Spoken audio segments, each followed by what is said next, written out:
Good morning. Good morning. Sunday morning. Um, Welcome, Audrey. I don't think I've seen you before.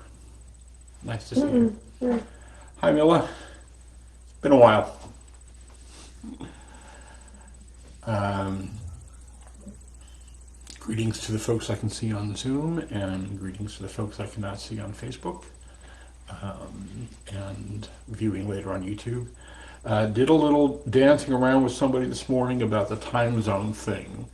Someone who was on the other side of the world was having a little trouble figuring out when this was.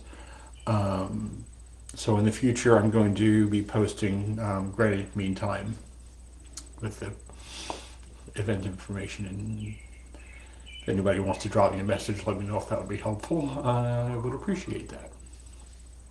So, excuse me, a little thing back here. Um, Say hello to the bird outside my window. He's part of the ambiance, mindfulness of the natural world. Today we're going to continue our walk through the Eightfold Path and talk about right effort and what that means. So far, we've covered, um, this is the sixth part of the Eightfold Path. We've covered right understanding, right thought, right speech, right action, and right livelihood. Today we're covering right effort. The last two parts are right mindfulness and right concentration. And I will get a little more into the background of that um, a little later. And as usual, I've posted the usual information in the Zoom chat. How to find this meeting, how to find me, my contact information, my website. Um, and if you feel so moved, how to make a donation, but I do not expect that or need that. Um, but Donna is part of the Dharma tradition. So for now, um, let's meditate. So I invite you to find a comfortable meditation posture. And that would be one in which you are comfortable but relaxed, alert but relaxed. If you're sitting, just roll your hips forward a little bit. Ideally, a meditation posture would have our hips slightly higher than our knees, so that our hips would roll forward a little bit, straighten our back. You don't want your back like rigid. Um, just let it fall into its natural curve. If you had like a little string right at the crown of your head and you pull it up without stressing the muscles back here, you like tug on that a little bit and tuck in your chin, straighten up the top of your spine. You might want to sway slightly back and forth a little bit and help your body find a center. And same thing, sway back and forth just a little bit and help yourself find a center.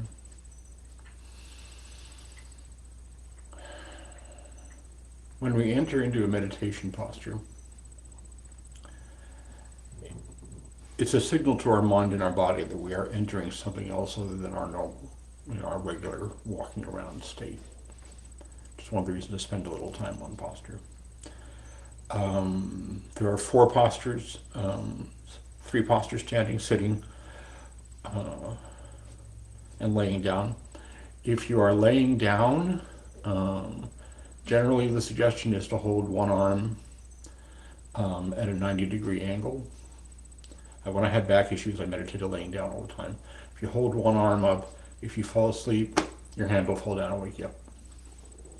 So, why don't we assume a meditation posture?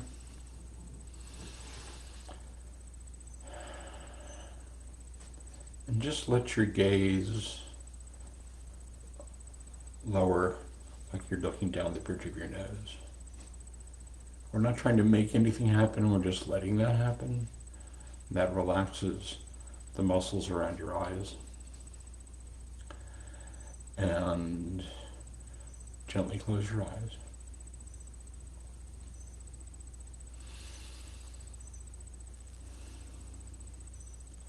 And to start, let's just notice the feeling of the weight in your body resting on whatever you're sitting on. Letting gravity just do its thing.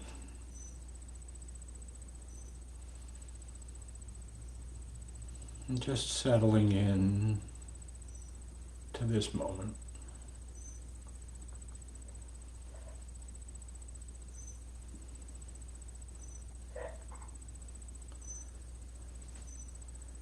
And let's take a few slow, deep breaths, about 3/4.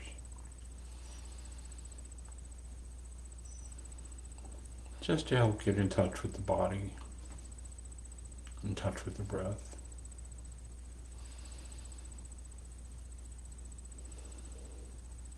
As you exhale,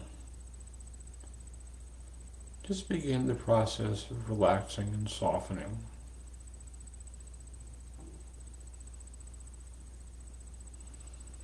On an out breath, just relax the muscles in your face.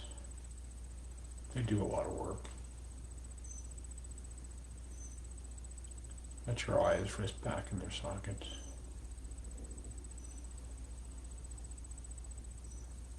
Long, slow in-breath, long, slow out-breath. And on the out-breath, just relax your neck and your shoulder muscles.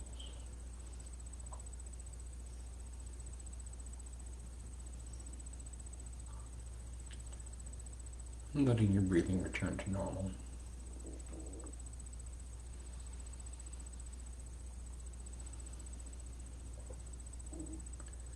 But continuing as you breathe out to release any holding or tension as best you can. It's all good. This is a gentleness practice.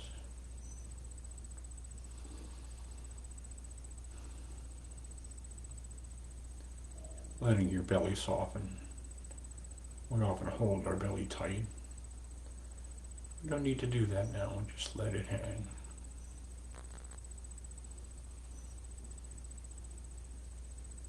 Receiving the in-breath,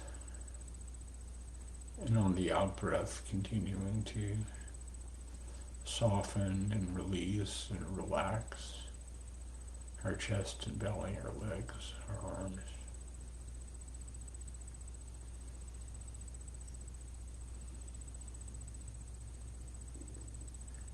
Relaxing the mind. Relaxing the thinking mind. And just letting it settle as best you can. The way sediment settles at the bottom of a clear lake and the water becomes clearer.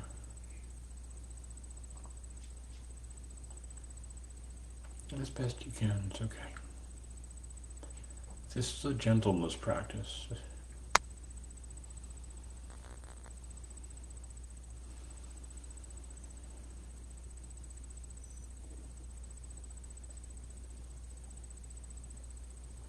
Now let your attention and awareness come to the sensations of the body breathing.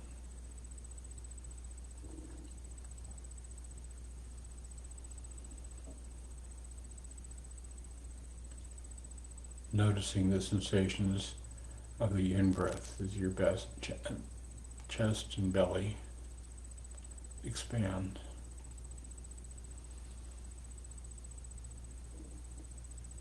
Noticing the sensations at the top of the exhale as your body transitions into an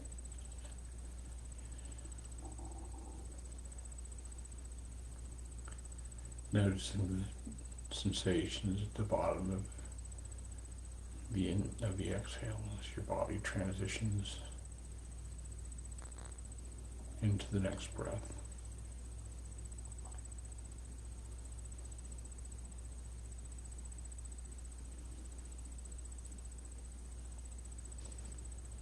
Just being with the rhythm of your breathing and letting your awareness and your focus rest there.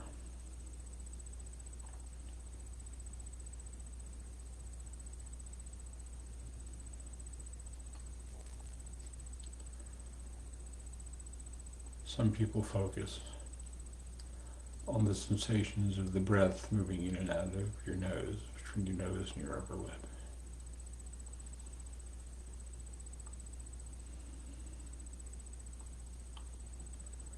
Some people focus on the sensations of the chest and the belly moving up and down.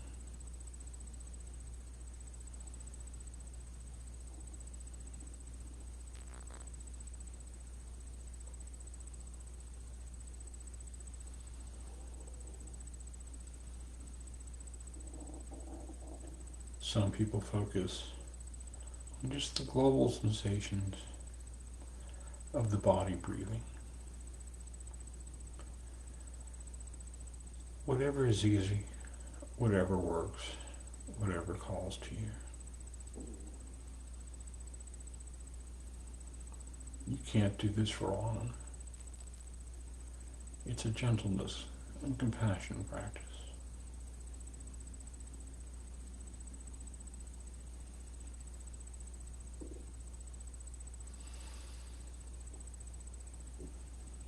When your mind wanders off and you notice that you're thinking, that's okay. The mind is supposed to do that. It does that. We can't control it. But when you notice, just bring your attention and your focus back to your breathing.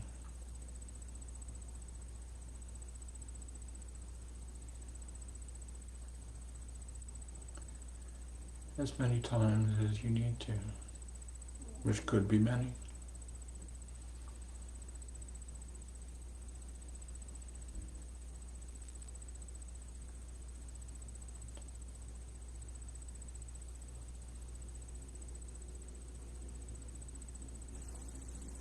Thoughts arise. Just notice without getting caught up in the content of whatever the thinking mind is presenting at the moment.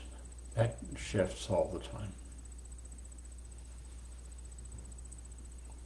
Just bring your focus back to your body breathing.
Thoughts arise, feelings arise. It's okay. All good.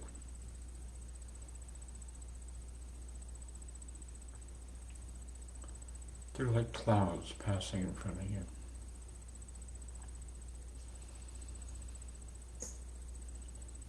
Just notice and come back to your body breathing. Begin again.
Probably be a little bit later today, get back, but we having that trouble.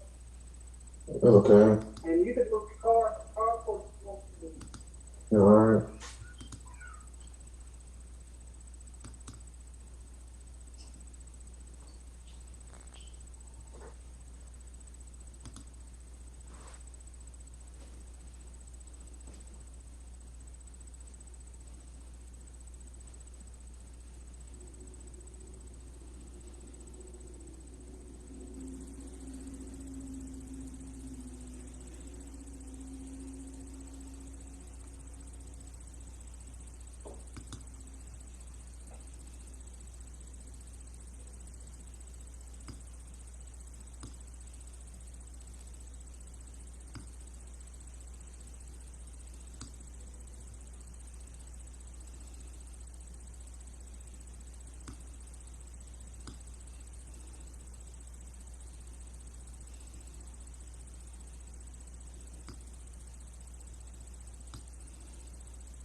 And as we come to the end of this sitting,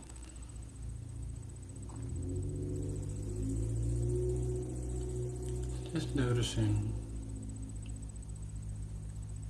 the state of your mind and your body in this moment. Whatever it is good.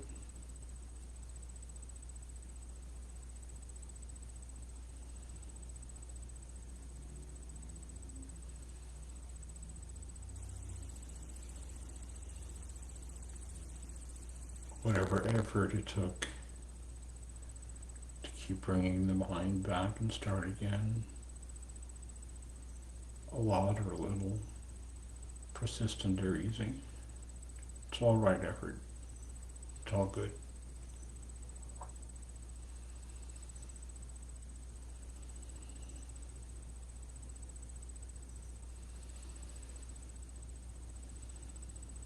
May it be that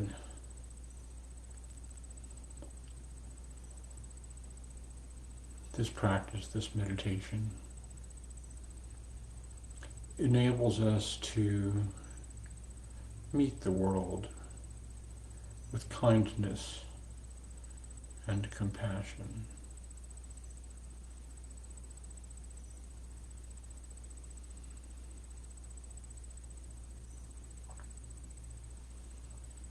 To view the world through kind eyes, to be compassionate with ourselves, with those around us.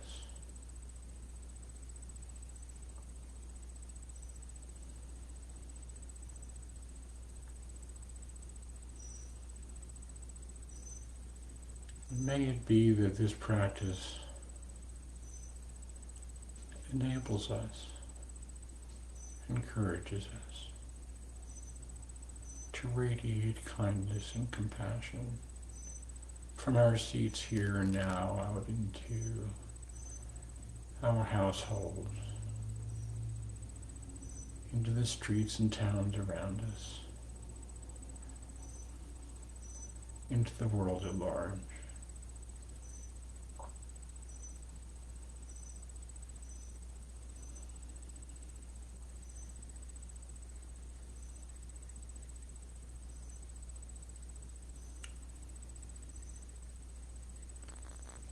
May the benefits of this practice be a benefit to all beings everywhere.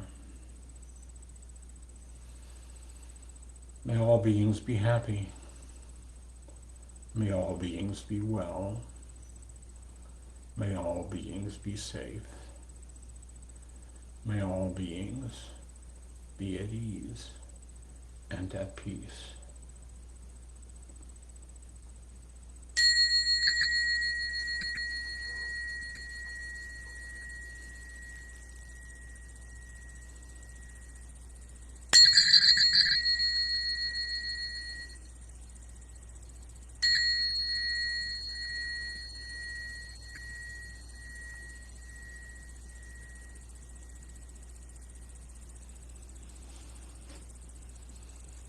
Thank you for your practice.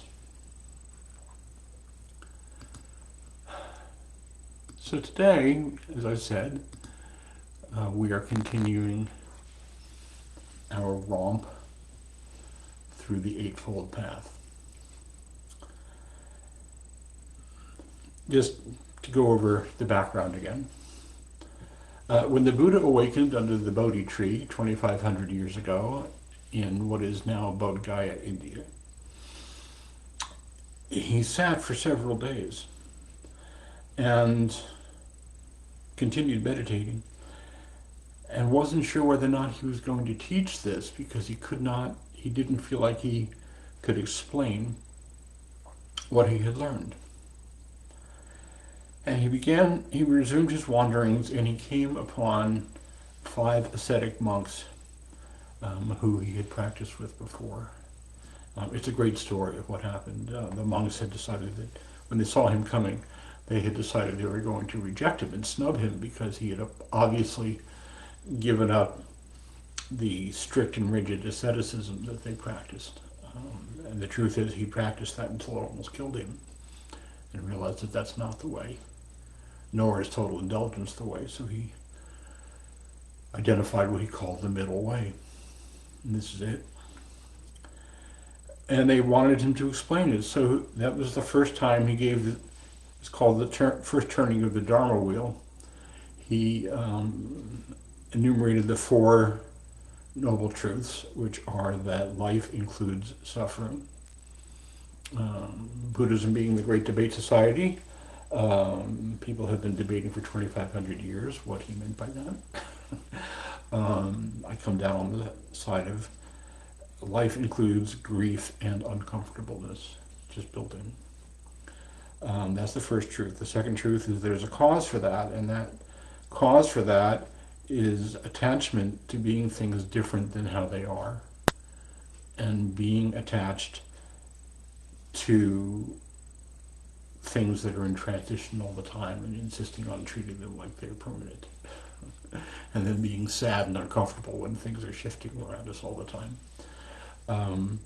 The third noble truth is that there is a way to be liberated from that, and that is to learn to let go of those attachments. And the fourth noble truth is the Eightfold Path.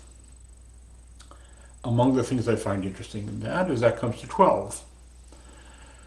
And 12 shows up all over the place in spiritual traditions. There's 12 steps, there's 12 apostles, there's Buddha's initial 12 students, there's the number of beads in the rosary, and in a meditation mala is a division of 12, and it's just 12s, a lot of 12s.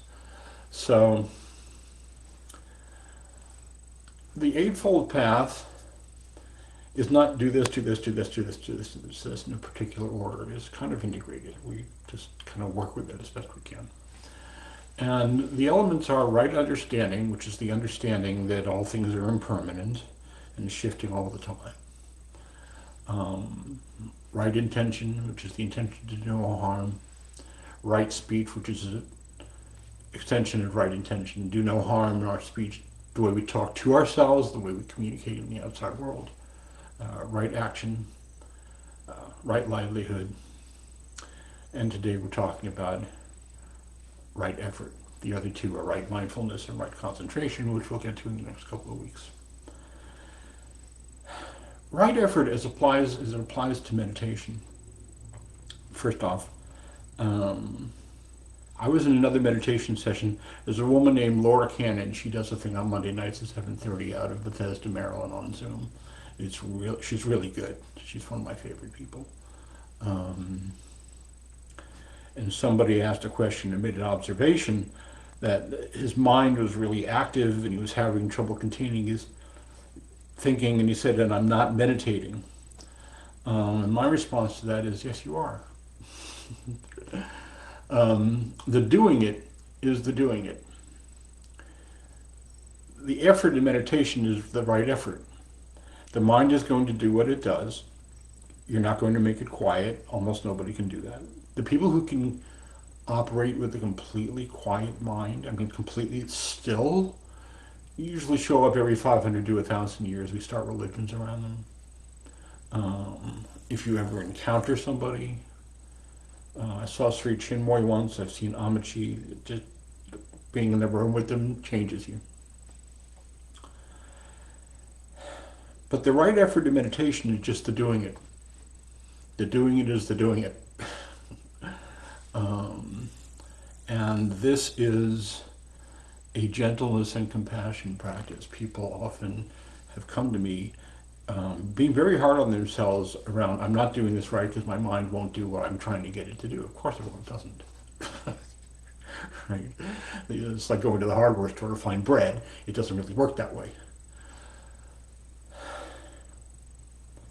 So right effort first involves gentleness and compassion in the way we move.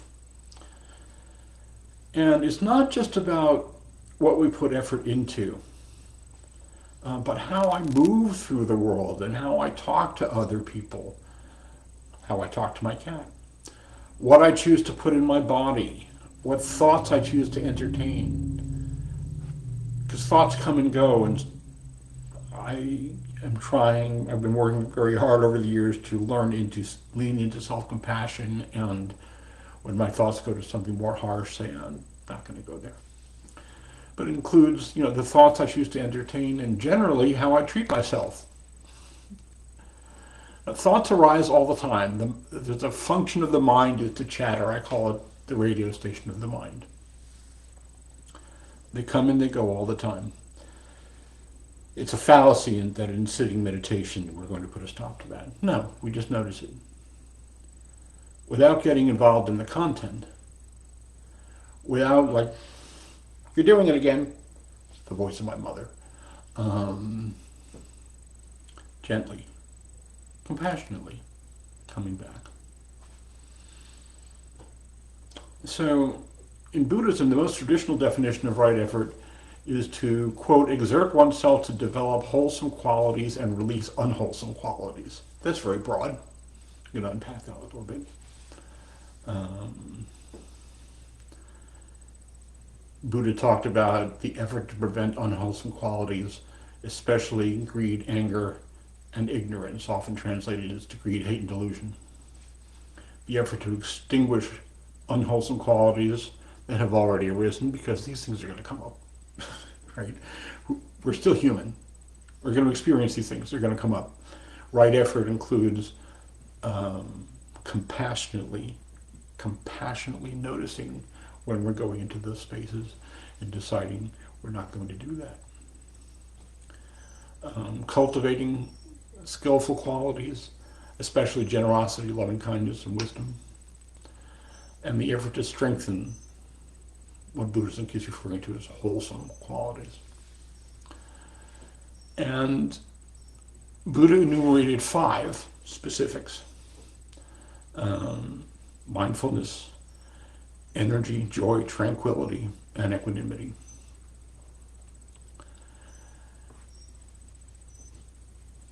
But the thing is that spiritual practice should be nourishing, not draining. It is not an opportunity to say, oh, I'm not doing this well enough, and then be hard on yourself. Right? We do that in this culture. It's a whole cultural thing that we do, and I can do an entire Dharma talk on the cultural nature of that. So cultivating right effort begins with finding the middle way. The middle way between complete self-aggrandizement and complete trashing the self.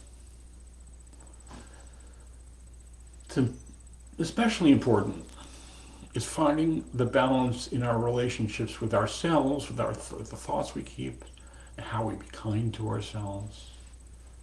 In meditation, remembering we're doing it right is just this process. Not going to extremes of pushing ourselves over our limits, and not laying back and making no effort at all. The middle way.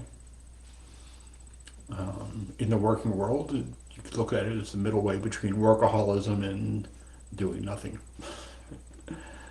And as a recovering workaholic, I have experience with that.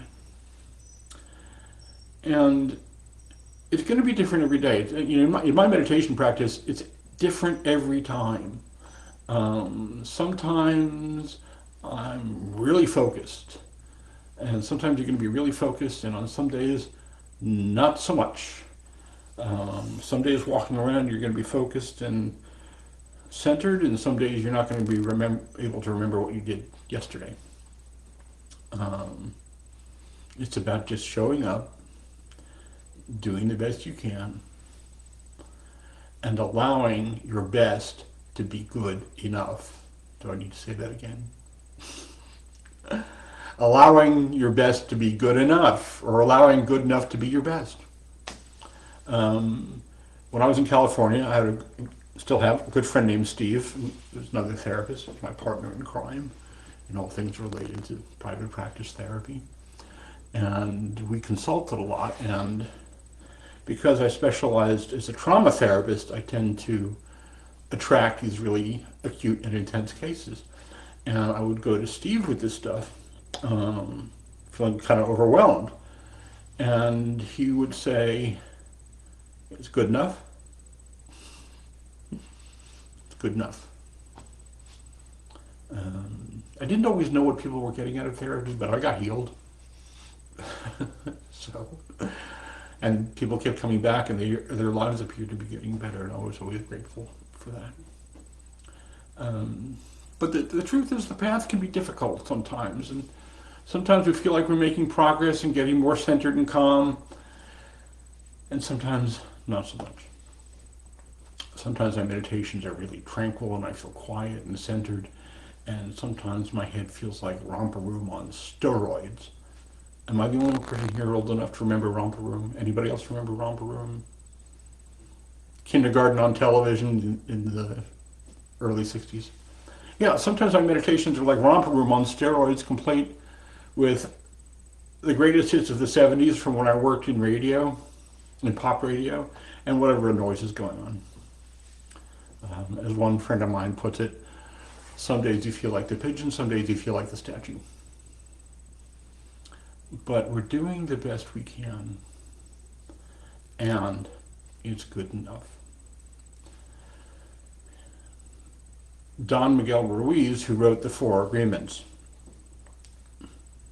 spoke to this directly. The Four Agreements are four agreements we can make with ourselves that improve our lives and the world around us. They are to be impeccable with your word, which we're all working on that. Take nothing personally. That crazy person acting out in front of you, it has nothing to do with you. You just happen to be the person standing in front of it. Make no assumptions. And certainly don't take your assumptions personally because you made them up anyway. And the fourth agreement, which is the one we're talking about here, he says, always do your best, which is whatever you're doing now. I may have done this better last week, but causes and conditions were different last week. I may do this better next week, but causes and conditions will be different next week. So right effort includes remembering and doing the best I can. Remembering my intention to be compassionate, to do no harm, to be gentle with myself, to be gentle with you. Be firm when I need to, but not mean. And to recognize that I have to practice this. There's a at the end of the 12 steps, they say practice these principles. Meditation is a practice. We practice the Dharma. It's like practicing the piano. We practice it. Someone went to Pablo Casals, the great cello player, the master, and asked him why he still practiced 8 hours a day. And he said something to the effect of, well, I might be learning it. Which brings me to just the general repetitive nature of spiritual practice. We keep coming back to practice the same thing over and over again.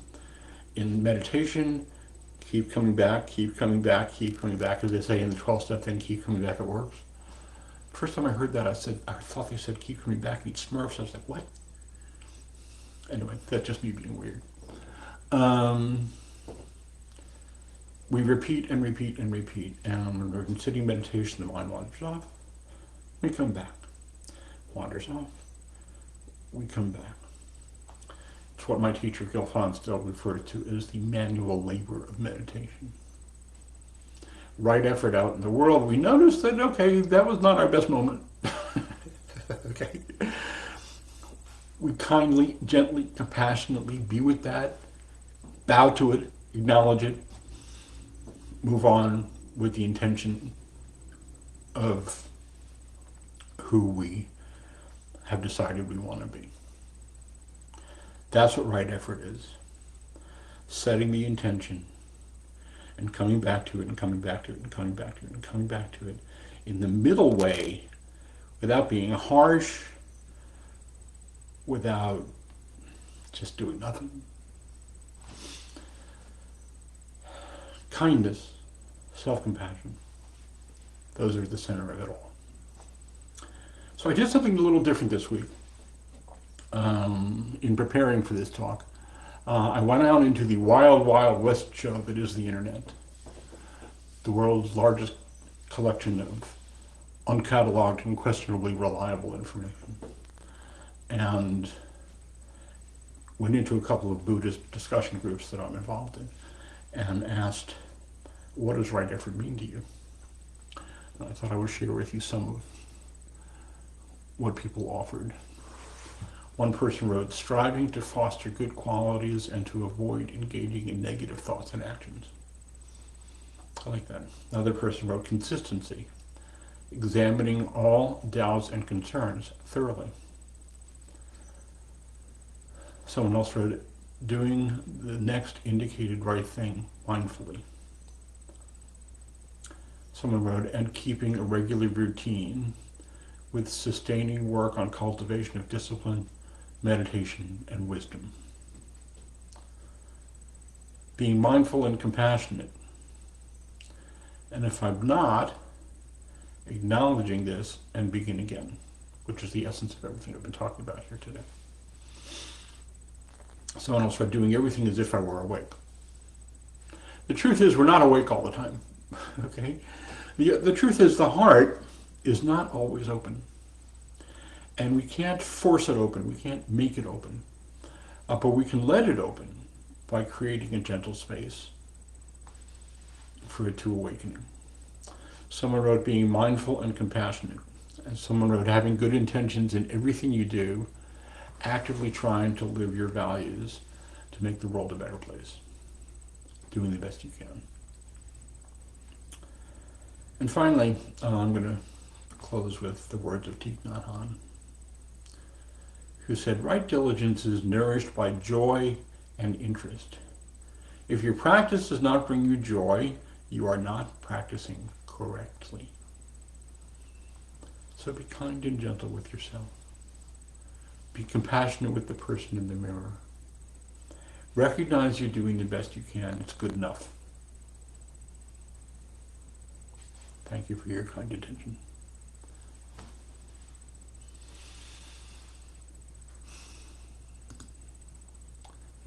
I would like to congratulate myself for the first time in 3 weeks, getting all the way through this without cutting off the Facebook feed in the middle. With apologies again to the people on Facebook who had to deal with that. Anybody have any comments or questions? Well, as some of you saw, my house is awake and alive, but I just want to say thank you so much. I had brought the room in my head this morning, but I gently was able to come back to breath. My fears seem a little lower. Thank you. Be kind and gentle with yourself. I'll tell you how mine works. My mind works a little bit in these situations. I have hearing aids, and one of the ways that I know how long we've been meditating is my iPhone has a meditation timer that Bluetooths to my hearing aid, so I can hear the bell when you can't. And it's kind of cool. I can walk around listening to like music in the supermarket, and people think I'm just like having a psychotic episode. I get a chime in my ear when the battery dies, so I hear beep beep, which kind of like, snaps me out of my thinking minds, and that's when I turned off my camera for those on Zoom, opened my drawer, replaced my hearing aid battery, and the voice in my head is going, oh, now they're going to see you not meditating. That's just the way it works, So another opportunity to laugh at myself, be kind and gentle, go mindfully with the moment as best I can. Anybody else have anything else?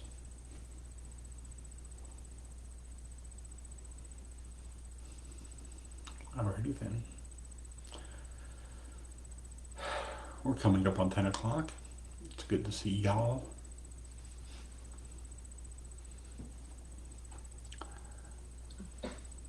Be good to yourself. We'll see you next week. Thanks, Ken. Thank you.